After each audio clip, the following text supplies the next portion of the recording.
Welcome back to A Little Faith. I am Levi Gelano here in California, and I'm really excited to interview Rachel Hocking. How are you doing, Rachel? Great, Levi. Thanks for having me. Yeah, no, I'm excited to talk to you again. We are talking today specifically about the launch of the Blue Worship Book, and obviously I have a bunch of questions, but how did it go? It's available now on the website, right? Yeah, it's available now at www.theworshipbook.com, a website that we've had for a while. And you can order our past books there as digital books. And the Blue Book now is available as a physical book and a digital book as well. It's already being sent out around the world. And we launched it officially last weekend in like a praise service. And it was really exciting. Yeah, I'm excited to talk about that event. For someone who maybe has not heard of the worship book before, can you talk about the kind of the history, the other two volumes, the colors, the important stuff? The important stuff. Yeah, I love that the color thing's become an actual thing. That's pretty cool. It started just before 2008, and I was on the music committee for the Sydney Christadelphian conference, which is like a national conference that we have in Australia, hosted in different cities. And the idea was that we have a week of music that's just Christadelphian, only from our own community. And that's actually quite a traditional idea when you think about it, that we're only going to gather the resources from our own community instead of outside our community. Someone said, we should put together a book. Someone else said, we've already started on some songs. And I said, okay, I'll do that. And I had to sort of come up with ideas. It had to be a book that people want to own. So it had to have enough content. It had to be a nice looking book, a book that stays open at the piano, all those practical sorts of things, have a lot of variety. And then we could draw on that for the conference. Anyway, the songs that were handed to me were 12 half-written songs. And so actually what was handed over to me was it was quite challenging. And we managed to, with a team of people, turn it into the Purple Worship Book. And we put that together realistically in about half a year, leading up to the conference in 2008. And we had this amazing launch night at Shaftesbury Road Ecclesia. I'll never forget it. Everyone was wearing purple. And I looked back over the program when I was preparing for the Blue Worship Book, and we did 27 songs that night. So, we anchor it around a dedication prayer as well. So with that temple idea of dedicating, what we've done, of what we've produced to God and to our community. So, so that's what we did in 2008. We then did a second edition of that to fix up a lot of the mistakes in 2010 and to also add some bits that composers have wanted. Then in Australia, the cycle of conferences happens every 8 years.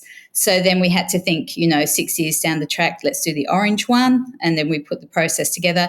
And then another 8 years down the track, and we get to 2024, and we've got the Blue Worship Book. Yeah. Tell me more about the cycle of conferences. You mean that the big gathering moves around the four big cities? Yes. Is that right? It changes cities. So this essentially was for the Sydney conference. The Sydney conference now is in Newcastle. So we launched in Newcastle, which I don't live in Sydney now. So Newcastle and Sydney for me is 800 to 1,000 kilometres away. So I travel for that. Right, a place to travel. Right, You're in Brisbane, correct? I'm in Brisbane, yes. Australia's a big place. Yeah, it is. We should know. If you don't know, now you know. So one every kind of 8 years for the last 3 years, and I do think it is unique because it is entirely Christadelphian produced. So there are a lot of people who might not know what this book is, and I do think that is really the main kind of tying theme. Is this is an entirely Christadelphian production. Even our own hymn book or the Praise the Lord book are maybe the other two more popular hymnals. I don't know how to say that. Books we use as a community, they have non-Christadelphian productions, and there's nothing inherently wrong with that. But that's, I think, what identifies the worship book.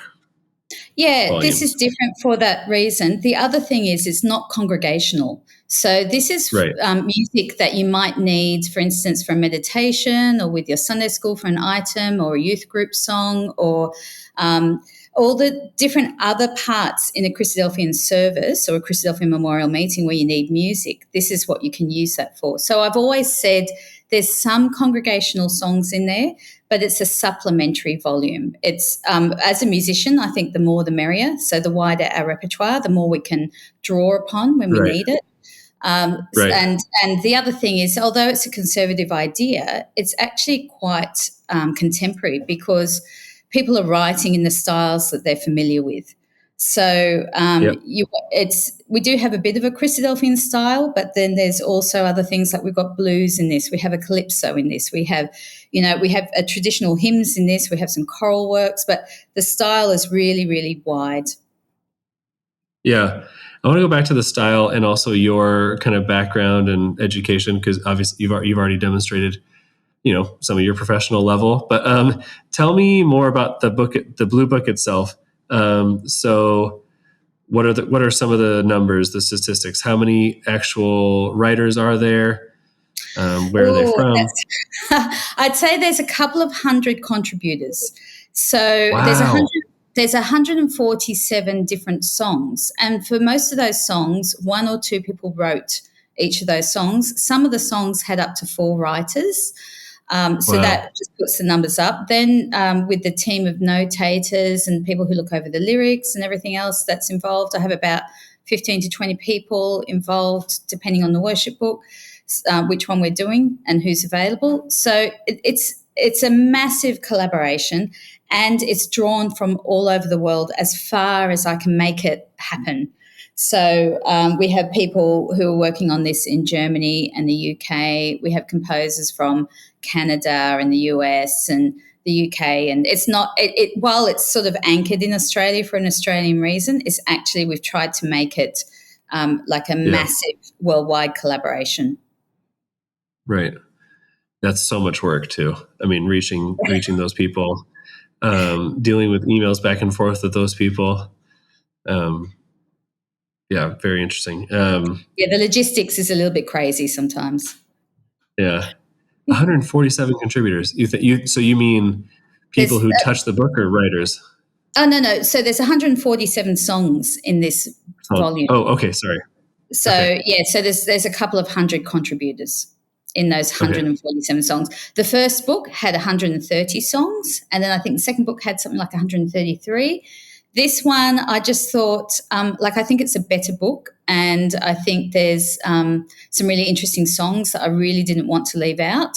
So the Yeah. pages, there's 480 pages in this book In the for book. those 147 songs.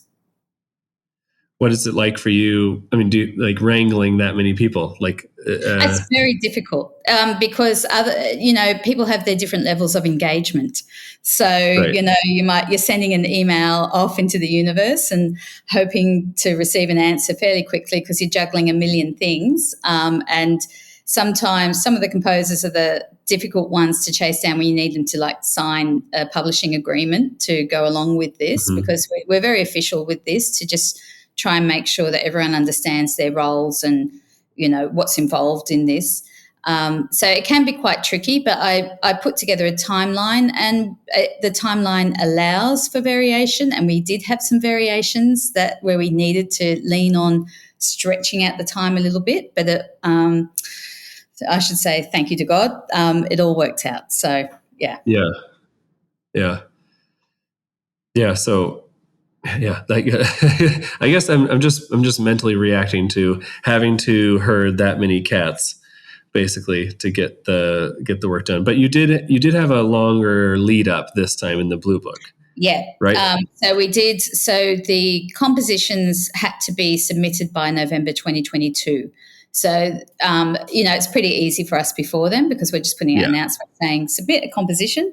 But then when we hit November 2022, it's straight down to work. So, for instance, we had around 245, I think it was, songs submitted in that November 2022. And if you take 5 minutes to listen to all of those songs, I mean, just do the math as to how long that That's a takes. lot of So that's a you lot of have time. to allow a week to listen to all of the songs and make a judgment Right. call on them. So Right. everything, just when you're dealing with those sorts of numbers, everything takes a long time. Yeah. And do you have any highlights or any stories you could tell about, I mean, I'll take positive or negative. Like you listen to this and, oh, wow, that was so good. You listen to this and oh, wow, that was an immediate, I cannot continue. Yeah, there's a few songs in there I can't wait for our community to start using. I really, really can't. And a couple of them we used at the launch, and I just think they're powerful words. That's what I'm really excited, getting some of these words out into the community. And so, yeah, I did get very excited about some pieces. I think when I was going through the songs for the first time, when I first heard Lily Zeba's Thunderstorms, which is like a singer-songwriter ballad style, is sort of the label I put on that. It was just so beautiful, and I just thought, wow, this is going to be incredible. This is stunning, stunning music and really personal words. And I can imagine, I know when I was growing up just playing piano at home as a teenager, I'd sit and play some of the Christadelphian songs to myself, and I can imagine teenagers, sitting in their homes and playing and singing that at home, and just, what that does to you when you're singing beautiful songs like that in praise, just in your own time. So it's not necessarily a congregational song, but it's going to be widely used. So there were songs like that as soon as I heard them, I was like, whoa, this is amazing. Oh man, I'm excited about that one. I obviously haven't heard that. Looking forward to that. I'll send you the file. Yeah, please do. Yeah, that'd be great. That reminds me. I mean, I will give a shout out because I know you worked on building the YouTube clip for the Orange Book number 51, "Let the Rain Fall," Tara Johnson, I think. Which, I just checked it through the magic of editing, but I just checked it that you can search on YouTube Worship Book 51 Christadelphians, and the second result is "Let the Rain Fall" by Tara Johnson, which is a beautiful song. Like you're saying, though, you couldn't really imagine it congregationally. That's a gorgeous song. So I'm excited to hear about that Thunderstorm song. That'll be great. Yeah. A lot of the songs we receive, when the composers submit them, they can either upload the sheet music to us or some sort of sound recording that they've done at home, and it won't necessarily be a professional recording. And then you have those who have already recorded their albums in studios, and they send us their, demo mixes or something like that. And so we draw from a collection of all of those. So that's why if you're looking for sound files, you're not necessarily going to see them because they're not all existing as sound files. Right. So because a lot of us are note readers, we start with the dots first. And then that's when COVID hit, for instance, and it was like, let's try and get some more of these Orange Book ones recorded. That's when that song, "Let the Rain Fall," actually got looked at, I guess you could say, from a recording sense. And Joseph Cheek helped us with that. Right. Yeah. So what's the number of songs that were submitted for the Blue Book that have other recordings? I would say between a quarter and a half already have a recording. Wow. The rest don't. Wow. Yeah. You can actually look on our website. Under each book, there is a link to sound files, and in there is a document that I keep updating as things get recorded more. And you'll be able to then see where the recording exists, whether it's a YouTube thing or an album you have to purchase. And we encourage people to purchase songs where needed, because some of our brothers and sisters are trying to recover their costs for album production, right, which is quite high. Right. So I'd always encourage that to happen wherever possible, rather than free sharing on YouTube. So we're very mindful of that.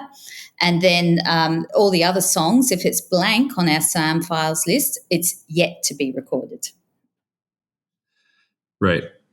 Oh, cool. This is my first time seeing this. I guess it's not an exciting podcast for me to look at the website and read it out loud, but that Orange Book page is pretty cool as far as sound files. There's a spreadsheet right there.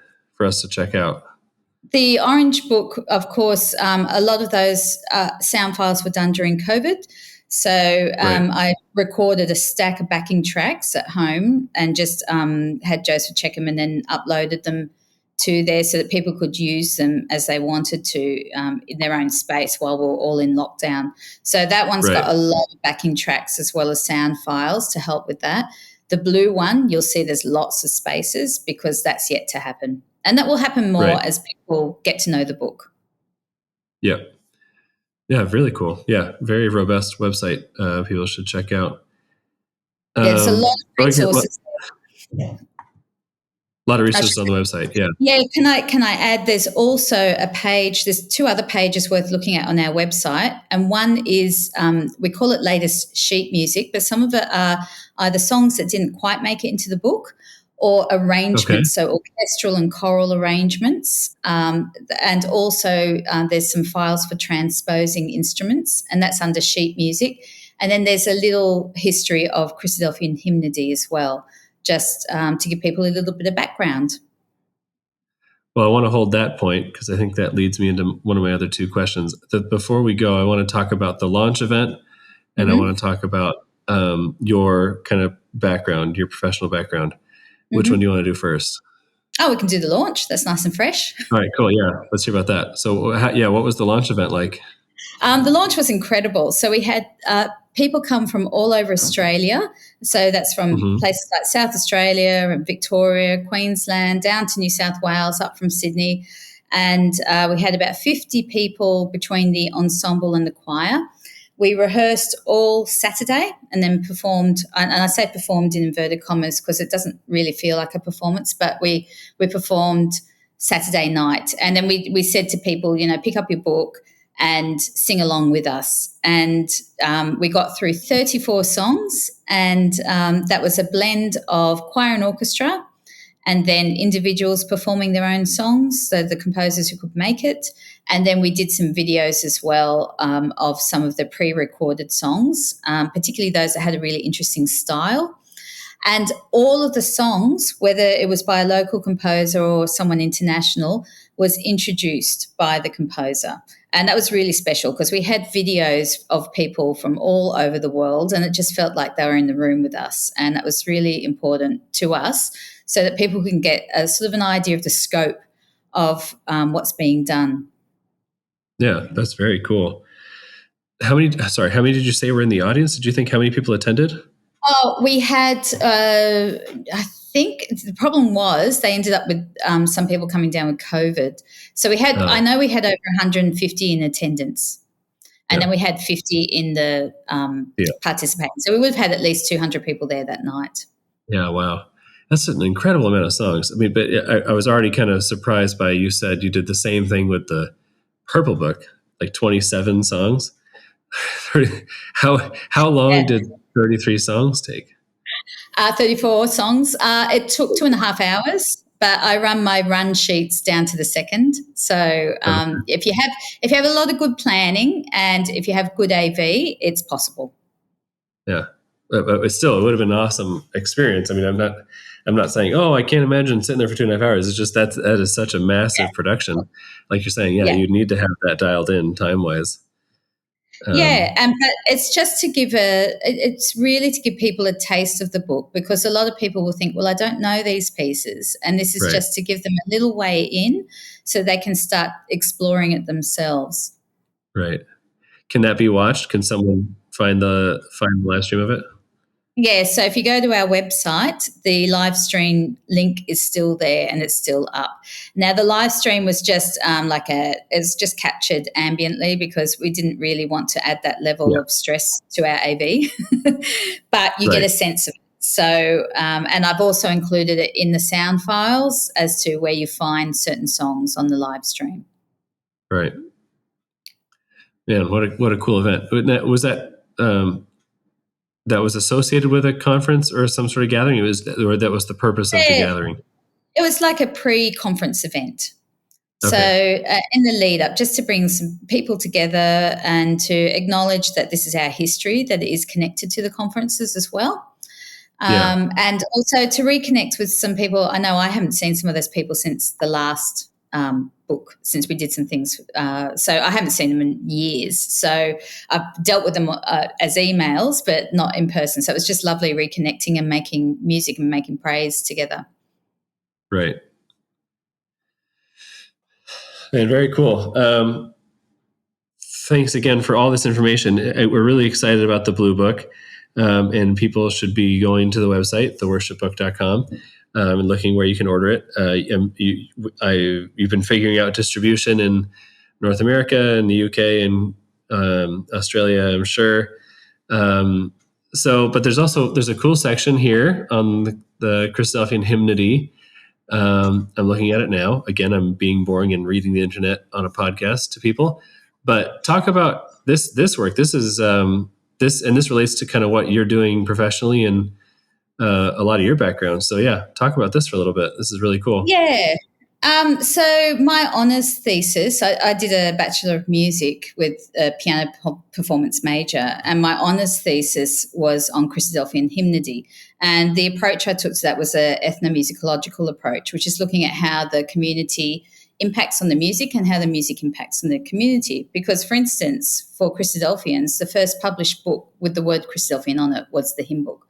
And at the same time, I was a musician in an ecclesia, and at my ecclesia, when we changed hymn books, people had left.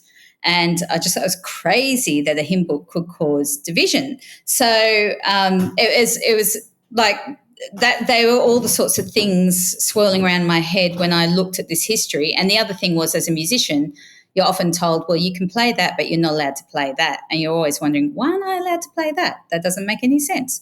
So looking at the history to know where we've come from musically then has informed me as to possibly where we can take it, if that makes sense. So since then, professionally, I've done a PhD, but it wasn't in hymnody. It was in a different area.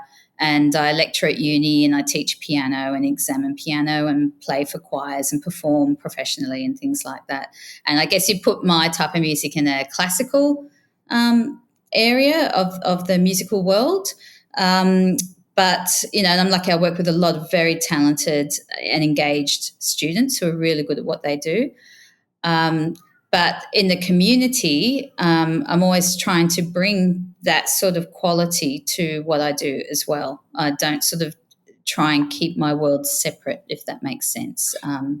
It's very much all one world for me, and I just sort of move between with the different jobs that I do. But I'm trying to bring some of what I've learnt professionally to what I do with the community. Oh man, and I think we're thankful for that. I think you bringing that level of, I guess, professionalism is really important. I mean, and again, this page, this is my 17th time just reading the internet on a podcast to people. But if you theworshipbook.com, and if you go to the more page and read the Christadelphian hymnody page, I mean, this is more history, than I think anyone would know as far as the actual history of our hymnals or the books that we sing from. Yeah, which, there's a brother. The worship book is a heritage of that.